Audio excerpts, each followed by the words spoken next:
We rely on heavy machinery to build and maintain industrial infrastructure. But the moment a massive load leaves the ground, it enters a highly volatile environment where a single sudden shock can force a catastrophic drop. Safety in lifting operations is often misread as a simple adherence to the manufacturer's safe working load, or SWL. That static SWL rating assumes a controlled, empty space. In reality, operators navigate dense, interlocking mazes of live, pressurized pipes. In this environment, a slight miscalculation in the swing path makes static weight limits irrelevant. Offshore, the physical variables multiply. A crane operator must execute a precise drop from a fixed reg deck down to a pitching supply vessel.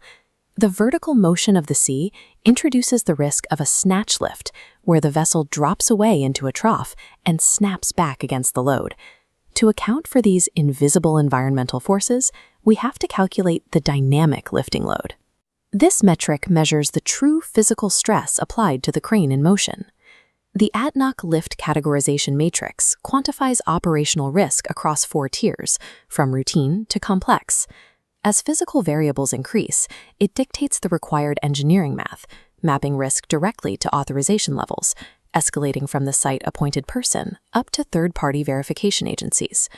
Industrial safety is an active procedural algorithm. The control measures scale precisely with the physical danger. For routine and simple lifts, load weight must remain at or below 80% of the crane's safe working load. Operators require ample headroom, a mathematically verified weight, and a uniform load shape. The physics must also be strictly stable. The center of gravity has to be definitively located below the lifting points to prevent tipping or rotation during suspension. Environmentally, these base-level operations are prohibited over live plants, and they must maintain a strict minimum distance of 3 meters from any active hydrocarbon process. Because the physical risks are mitigated, procedural control is streamlined. Teams operate using a standard generic job safety analysis. Prior to execution, the crew completes a mandatory site toolbox talk to explicitly answer 10 questions for a safe lift, verifying the environment is clear. Authorization remains highly localized. The appointed person and the lifting equipment operator hold the authority to approve the work directly at the site. The single point authority oversees this baseline process, maintaining operational momentum without requiring external engineering intervention. By maintaining high physical safety margins, operating under 80% capacity in static, clear environments, teams can execute safely with site-level procedural efficiency. The math shifts when load weight crosses the 80% threshold, pushing the operation into the complicated tier. This tier is also triggered by proximity. Crossing the 3-meter boundary near pressurized utilities instantly escalates the risk category, regardless of load weight. Rigging complexities force the exact same escalation. Utilizing non-standard arrangements or lifting loads where the center of gravity sits above the lifting points introduces instability that requires tighter management. The final trigger is operational. Operating multiple lifting appliances simultaneously to suspend a single load, a tandem lift, forces the team into the complicated tier. These physical triggers require the abandonment of generic procedures. Teams must use a specific risk assessment tailored to the exact scenario. This requires a fully customized lifting plan that maps every precise movement, sequencing the operation step by step. Internal oversight is no longer sufficient. A third-party agency, or TPA, must be brought in to provide mandatory external verification. The TPA directly supervises rigorous overload testing of the equipment. Operations cannot commence until hardware proves it can handle the stress under their observation. As physical safety margins shrink, the system imposes a non-negotiable increase in external procedural verification. The final tier is the complex lift, applying when a load exceeds 90% of safe working load, or during extreme environmental variables. These triggers include subsea lifting, blind lifts without visual contact, or snatch lifts from untied, non-dynamically positioned vessels. In these environments, static weight calculations are obsolete. Engineering teams must calculate the exact dynamic lifting load. This formula integrates baseline static weight, with a dynamic amplification factor for offshore shock loads, plus skew load and yaw factors, calculating peak crane stress. This math interacts with rigid environmental limits, maximum 25-knot winds, and 2-meter wave heights offshore.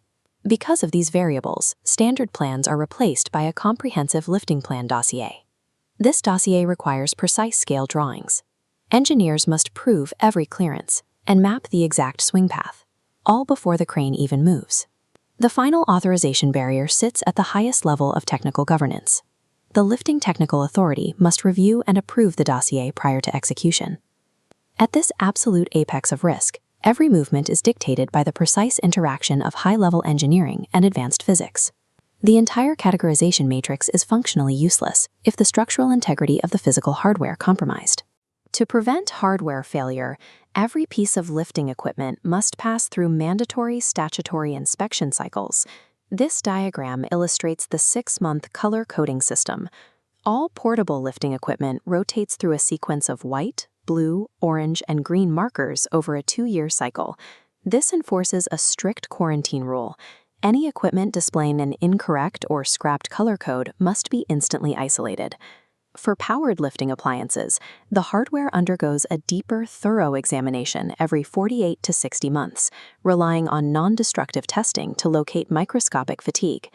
These visual color coding systems act as immediate on-site proof to the operator that the mathematical integrity of the lifting equipment remains valid. Verified equipment must be paired with rigidly verified human competency to execute the matrix safely. The personnel structure mirrors the risk categorization. This grid maps rigor level 1 to routine, level 2 to simple, and reserves complex operations exclusively for level 3. Personnel cannot perform any lift category unless specifically verified, preventing underqualified operators from handling high-risk scenarios. This ensures a tight hierarchy of control on the ground, permanently governed by the appointed person at the site level. As the physical complexity increases, the appointed person refers directly up to the single-point authority and ultimately the lifting technical authority, locking the chain of command. This is the core function of the ADMOC Lifting Standard 19. It aligns physical data, machinery, and human expertise into a unified safety protocol. By forcing every operation through this strict matrix of physics, hardware integrity, and human competency, the margin for error is systematically minimized.